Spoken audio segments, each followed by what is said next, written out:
अस्सलाम वालेकुम। आज हम करने जा रहे हैं थ्योरम नंबर 3 चैप्टर नंबर 12 से। आपके पास थ्योरम नंबर 3 मौजूद है। If a transversal intersect two co-planar lines such that the pair of alternate angles are congruent, then the lines are parallel. आपसे क्या कह रहे हैं? for transversal intersect two co-planar lines. अब ट्रांसवर्सल इंटरसेक्ट क्या होता है, co-planar lines क्या होती हैं? ठीक है, अल्टरनेट एंगल्स तो आपने पढ़ लिया थ्योरम नंबर 1 में कि अल्टरनेट एंगल्स यानी वो एंगल्स जो एक दूसरे के अपोजिट है, ठीक है, are congruent, then the lines are parallel. अब आपने करना क्या, पहले आप ट्रांसवर्सल इंटरसेक्ट समझ लें, को-प्लानर लाइन समझ लें, फिर मैं आपको ये डायग्राम और ये थ्योरम का समझाती हूँ। ठीक है, सबसे पहले ट्रांसवर्सल इंटरसेक्ट क्या होता है? अब आपके पास दो लाइंस जो पैरेलल है। पैरेलल लाइंस वो लाइंस होती हैं जो कि कभी भी मिलती नहीं है, यानी कि आपके पास पैरेलल लाइन इस तरह से होती है, ये कभी मीट नहीं करेंगी, किसी भी पॉइंट पर आगे जाकर ये कभी भी मीट नहीं करेंगी। अगर ये कहीं मीट कर जाती हैं तो ये पैरेलल लाइंस नहीं है। और आप इनका डिस्टेंस कहीं से भी नापेंगे तो आपको इनका डिस्टेंस इक्वल ही मिलेगा मेजर में। आप चाहे स्टार्टिंग पॉइंट से नापे, चाहे आप एंड पॉइंट से नापे, इनका मेजरमेंट का जो आपके पास होगा वो बराबर होगा। अगर वो बराबर नहीं है तो इट मीन्स ये पैरेलल नहीं है, लेकिन हम कह रहे हैं कि पैरेलल है। ठीक है, पैरेलल लाइंस वो लाइंस जो एक दूसरे से मीट नहीं करती बल्कि एक दूसरे के साथ चलती हैं। आगे कह रहे हैं को-प्लानर लाइंस का मतलब एक ही प्लेन पर मौजूद होना। प्लेन का मतलब जैसे कि अब हमारे पास कोई भी प्लेन है, इस तरह से आप एक प्लेन ले लें कि आपके पास ये एक प्लेन है, इस पर लाई कर रही हैं दोनों लाइंस। ठीक है, को-प्लानर है, एक ही प्लेन पर मौजूद है, इस प्लेन से ऊपर नीचे नहीं है, इस प्लेन पर मौजूद है। ठीक है, और आपसे क्या कह रहे हैं आगे, कॉन्ग्रुएंट आपको पता है यानी बराबर है। इसके अलावा अब हम थ्योरम को समझ लेते हैं। ठीक है, if a transversal intersect two coplanar lines, transversal intersect कर रहा है। ट्रांसवर्सल इंटरसेक्ट क्या होता है? ट्रांसवर्सल इंटरसेक्ट होता है कि कोई भी दो पैरेलल लाइंस हैं, उनको ऐसे अलग अलग दो पॉइंट से कट करना। ठीक है, दो डिस्टिंक्ट पॉइंट से कट करने को ट्रांसवर्सल इंटरसेक्ट कहते हैं। ठीक है, अगर आपके पास ये अलग अलग पॉइंट्स यानी इस पॉइंट को यहाँ से, इस लाइन को यहाँ से कट कर रही है, उस लाइन को यहाँ से कट कर रही है, तो ये ट्रांसवर्सल इंटरसेक्ट है। इट मीन्स कि दो अलग अलग पॉइंट से दो पैरेलल लाइंस को जो है कट करना कहलाता है ट्रांसवर्सल इंटरसेक्ट। आपसे कह रहे हैं if a transversal intersect two coplanar lines, transversal जो है वो इंटरसेक्ट कर रहा है दो को-प्लानर लाइंस को, दो को-प्लानर लाइंस को यानी जो दो एक ही प्लेन पर मौजूद लाइंस हैं उनको। आगे आपसे कह रहे हैं such that the pair of alternate angles, pair of alternate angles का मतलब इसके जो अल्टरनेट एंगल्स हैं। अब आपको पता है कि जो है वो अल्टरनेट एंगल्स बराबर होते हैं, ये 1 बराबर होगा 2 के, आर कॉन्ग्रुएंट 1 और 2 जो है वो बराबर होंगे, then the lines are parallel, तो लाइंस आपके पास पैरेलल होंगी, ये आपने प्रूफ करना है। यानी ये यहाँ से लेकर यहाँ तक आपको गिवन है, और then the lines are parallel ये आपने जस्ट प्रूफ करना है, क्योंकि हम पढ़ चुके हैं इसके बाद की जितनी स्टेटमेंट होती है आपके पास वो आपके पास गिवन होती है, हाइपोथेसिस होती है, और देन के बाद की स्टेटमेंट आपने प्रूफ करनी होती है। तो इसमें आपने जस्ट प्रूफ करना है कि लाइंस आर पैरेलल। अब तमाम चीज़ आपको समझ आ गई। अभी हमने ये डायग्राम समझी इतनी। ठीक है, अभी हम देख लेते हैं गिवन और फिर आगे फर्दर जो डायग्राम है उसको समझते हैं। अब अगर हम बात करें गिवन की, तो गिवन हमें क्या क्या है कि हमें गिवन है A B and C D are two coplanar lines. A B और सी डी जो है वो दो को-प्लानर लाइंस है। एंड ट्रांसवर्सल, अब ट्रांसवर्सल ई एफ जो है, ये ई और एफ कट कर रहा है, इस जो है वो पैरेलल लाइंस को ट्रांसवर्सल इंटरसेक्ट कर रहा है। ठीक है, ई एफ उसका नाम हमने रखा। Them at point P and Q, point P और क्यू पे जो है वो ट्रांसवर्सल इंटरसेक्ट कर रहा है ए बी और सी डी को। ठीक, गिवन है मैं ये सारी चीजें रिस्पेक्टिवली सच दैट, ठीक है, जिसकी वजह से एंगल 1 एंगल 2 के कॉन्ग्रुएंट होगा, पेयर ऑफ अल्टरनेट एंगल्स, क्योंकि ये अल्टरनेट एंगल्स का पेयर है। अल्टरनेट एंगल्स जो है वो अपोजिट एंगल्स, ठीक है, इन दोनों का ये जो है वो कॉन्ग्रुएंट है, ये भी हमें गिवन है। आगे आपसे कह रहे हैं टू प्रूव दैट, अब प्रूफ क्या करना है, आपने प्रूफ करना है कि ए बी पैरेलल है सी डी के। ए बी जो है वो सी डी के क्या है, पैरेलल है। कि हमने जस्ट प्रूफ करना था कि then the lines are parallel, दोनों लाइंस एक दूसरे के पैरेलल है, ये हमें प्रूफ करना है। और ये साइन आपके पास पैरेलल की साइन होती है, इस तरह से जो लगी हुई हो कहीं पे भी, ठीक है, पैरेलल की साइन होती है कि ए बी पैरेलल है सी डी के। आगे आपसे क्या करें प्रूफ में, यानी आपने कंस्ट्रक्शन जो स्टार्ट करनी है वो है आपके पास if A B and C D, ये हमारी अजम्पशन है जो हम कर रहे हैं कि ए बी और C D are not parallel, parallel नहीं है। अब क्यों पैरेलल नहीं है हम बता रहे हैं आगे। देन बीइंग को-प्लानर, लेकिन को-प्लानर है, एक ही प्लेन पर मौजूद है।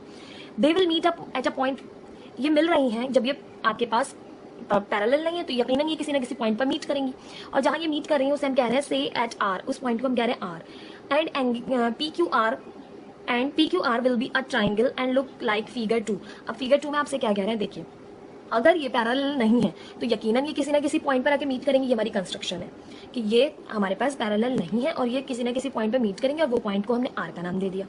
आर का नाम देने के बाद आगे हमने कहा कि जब ये मीट करेंगी तो कोई ना कोई ट्राइंगल बनेगी। देखिए कोई ना कोई ट्राइंगल बन रही है। अगर ये हमारे पास पी पॉइंट है, ये जो है वो ये वाला पॉइंट हमने ले लिया, ये जो है वो क्या कर रहा है, पैरेलल नहीं है इस लाइन के, जो सीधी लाइन थी इसकी पैरेलल नहीं है। जब ये पैरेलल नहीं है तो यकीनन ये मीट करेगा, और मीट कहाँ कर रहा है, पॉइंट आर पे मीट कर रहा है। आर पे मीट करने की वजह से अब एक ट्राइंगल फॉर्म हो जाएगी। ठीक है, और ट्राइंगल का नाम क्या देंगे हम, यहाँ से देंगे पी क्यू और आर, क्योंकि ये साइड आपके पास ये जो पॉइंट है ये क्यू है और ये आर है, तो पी क्यू आर एक ट्राइंगल फॉर्म हो जाएगी जब ये दोनों लाइन्स जो है वो मीट करेंगी, जैसा कि फिगर 2 में दिखाया गया है। अब फिगर 2 समझ आ गई। अब देखिए फिगर 2 के लिहाज से हमारी पूरी स्टेटमेंट और कंस्ट्रक्शन। अब स्टेटमेंट और रीजंस जो देखिए, हमारी पूरी स्टेटमेंट और रीजंस देखेंगे हम। स्टेटमेंट हमारे पास क्या है कि अगर हम कह रहे हैं स्टेटमेंट 1 में कि इन ट्राइंगल PQR, अब ट्राइंगल PQR की बात हो रही है, इस ट्राइंगल की बात हो रही है, ठीक है, इस तरह से रखो, आपको दोनों चीज़ें नजर आए, ठीक है। हम कह रहे हैं ट्राइंगल PQR, जो ट्राइंगल PQR आपके पास मौजूद है, ये ट्राइंगल PQR है, ठीक है। इसमें angle 1 is exterior angle, angle 1 जो है वो एक्सटीरियर एंगल है, angle 2 is interior opposite angle, और इंटीरियर अपोजिट एंगल जो है वो एंगल 2 है। किस तरह से कि हम पढ़ चुके हैं कि किसी भी ट्राइंगल के अंदर के जितने भी एंगल्स होते हैं वो इंटीरियर एंगल होते हैं, और बाहर का जो एंगल होता है वो एक्सटीरियर एंगल होता है, और एक्सटीरियर एंगल बड़ा होता है इंटीरियर अपोजिट एंगल से। ये अपोजिट एंगल है, अपोजिट, ये भी अपोजिट एंगल है इंटीरियर, ये एडजेसेंट इंटीरियर एंगल है, ठीक है। एडजेसेंट इंटीरियर एंगल का क्या मतलब होता है, बराबर में, ठीक है। तो एडजेसेंट इंटीरियर एंगल की बात नहीं कर रहे हैं, हम कर रहे हैं बात इंटीरियर अपोजिट एंगल्स की। तो एंगल 1 जो है वो बड़ा है एंगल 2 से, ये बात हमने अपनी अजम्पशन के थ्रू कही, ठीक है। अब ये आ गया बाय डेफिनेशन, हमने यहाँ पर लिख दिया। अब स्टेटमेंट 2 में हम कह रहे हैं कि एंगल 1, मेजरमेंट एंगल 1 बड़ा है मेजरमेंट एंगल 2 से। ये बात अभी हमने यहाँ पर कही इसके लिहाज से कि ये एक्सटीरियर एंगल है, ये इंटीरियर एंगल है, और एक्सटीरियर एंगल बड़ा होता है इंटीरियर एंगल से, तो हमने ये बात लिख दी यहाँ पर बाय थ्योरम 2, क्योंकि हम थ्योरम 2 में पढ़ चुके हैं कि एक्सटीरियर एंगल बड़ा होता है इंटीरियर एंगल से। वही बात हमने कही कि ये जो एक्सटीरियर एंगल 1 है ये बड़ा है इस इंटीरियर एंगल 2 से, यही हमने लिख दिया, और बाय थ्योरम 2 का जो है वो हमने यहाँ पे रीजन भी दे दिया। अब स्टेटमेंट 3 में आपसे कह रहे हैं बट मेजरमेंट एंगल 1 बराबर है मेजरमेंट एंगल 2 के, जो एंगल 1 है वो एंगल 2 के बराबर है।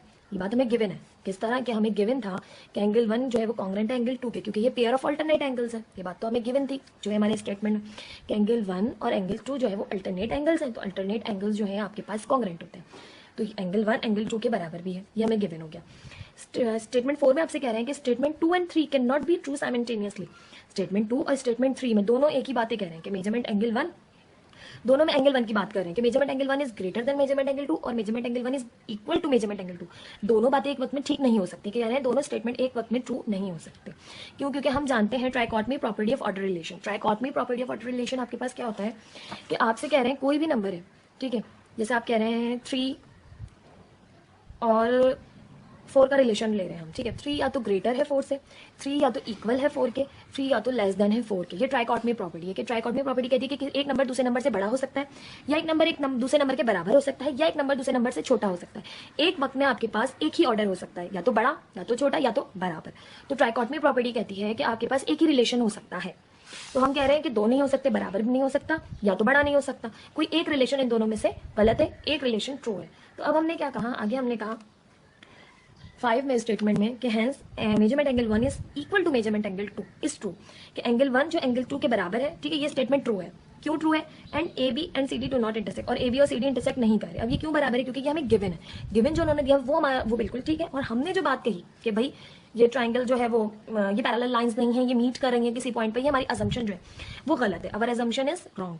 क्यों रॉन्ग है? क्योंकि भाई ये दोनों लाइंस जो है वो इंटरसेक्ट नहीं कर रही है एक दूसरे को, और मेजरमेंट एंगल 1 बराबर है मेजरमेंट एंगल 2 के, क्योंकि ये ऑल्टरनेट एंगल्स हैं, ठीक। आगे हमने कहा जब ये इंटरसेक्ट नहीं करी तो इट मीन्स ये पैरेलल है, ठीक है, क्योंकि एंगल 1 एंगल 2 के बराबर है, इट मीन्स कि ये पैरेलल है, और A B is parallel to C D. हमने ये अपनी जो है स्टेटमेंट दे दी, और आगे रीजन दे दिया कि बिकॉज दे आर को प्लानर, क्योंकि ये को प्लानर है, एंड डू नॉट इंटरसेक्ट, और इंटरसेक्ट भी नहीं कर रही है एक दूसरे को, इट मीन्स कि ये पैरेलल लाइंस है। ये हमारी स्टेटमेंट हो गई। अब हम लास्ट में लिख देंगे क्यू ई डी, ठीक है। आपके पास इससे ज्यादा जो है उस थ्योरम को मजीद नहीं किया जा सकता प्रूव, इसलिए हमने लास्ट में लिख दिया क्यू ई डी। तमाम बच्चों को आई होप ये समझ आया होगा। कोई भी आपके पास जो है वो क्यूरीज हो इसके हवाले से तो जरूर मुझसे जो है वो कमेंट बॉक्स में पूछिएगा, इंशाल्लाह मैं जरूर रिप्लाई दूंगी आपको।